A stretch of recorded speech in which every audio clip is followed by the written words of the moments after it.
Well, thank you very much, Charles. It's such an honor for me to be here as part of this webinar. Thank you to McDonald-Laurier Institute, and we've got such an excellent panel that I have an honor of being a part of.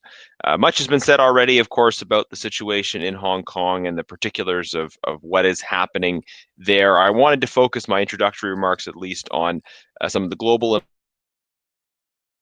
implications, in particular, the implications for Canada and how Canada should respond. I think there's two particular ways in which we can think about the global impact of what is happening in Hong Kong specifically.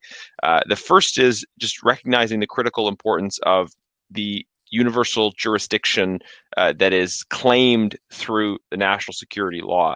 That this represents a threat to the rule of law, not just in Hong Kong, but in every country around the world. That Canadian citizens living in Canada report significant intimidation by the government of China and actors who they back when those people are speaking out about issues of justice and human rights and rule of law in Hong Kong.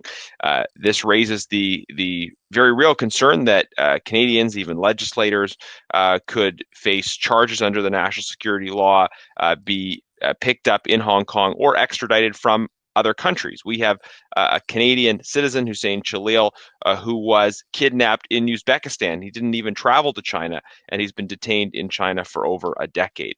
So this claim of universal jurisdiction is a clear and present threat to the security of people all over the world, and it's something that requires a strong, focused response.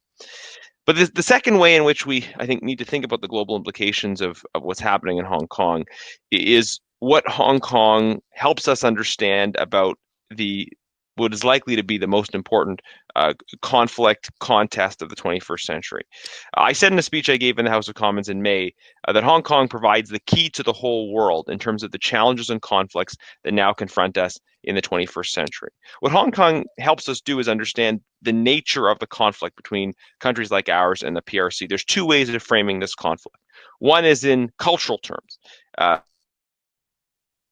The government of China would like to say that China is different culturally. The political differences flow from cultural differences, and we just have to accept that. And there are many voices in the West, including Canada's current ambassador to China, who have parroted something like this line that explains political differences on the basis of differences of culture.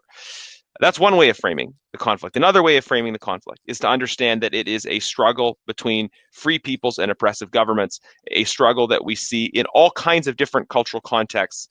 But we recognize, first of all, the way in which China's history and traditions, Confucian culture, align themselves very well with democracy, as we've seen in many cases where democracy has been allowed to flourish, but also recognizing that, as Tony Blair said so eloquently, anywhere, anytime, ordinary people are given a chance to choose, their choice is always the same: freedom, not tyranny; democracy, not dictatorship; and the rule of law, not the rule of secret police. So as we ask this question, what is the appropriate framing of the conflict between the PRC and countries like ours? Is it about a cultural clash, or is it about the clash between oppressive governments and free peoples? The key to answering that question is, I think, in Hong Kong, as well as in similar sense in Taiwan. When we see how in Hong Kong and in Taiwan that people who have the same cultural heritage, who are Chinese, who speak Chinese languages, desire freedom, democracy, human rights, and the rule of law, that demonstrates so well that this is not a question of a clash of cultures, but rather Chinese people, whether in Hong Kong, Taiwan, or on the mainland, are given a choice. Their choice is for freedom and democracy, and we should stand behind that.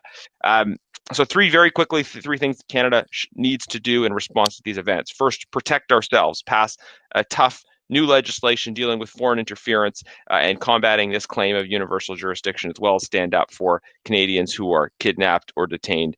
The second thing we need to do, and just following many of the great points made by Benedict, we need to be principled in our defense of justice, human rights, and international law, and we need to prioritize these things. Thirdly, we need to seek multilateral partnerships with other countries. We need to work together as like-minded countries on this issue, but Multilateral collaboration is not an excuse for countries to do nothing and wait for somebody else to act first. Multilateral collaboration means that we should be willing to step out and act and do what is right, but also seek partnerships in the process. Thank you very much.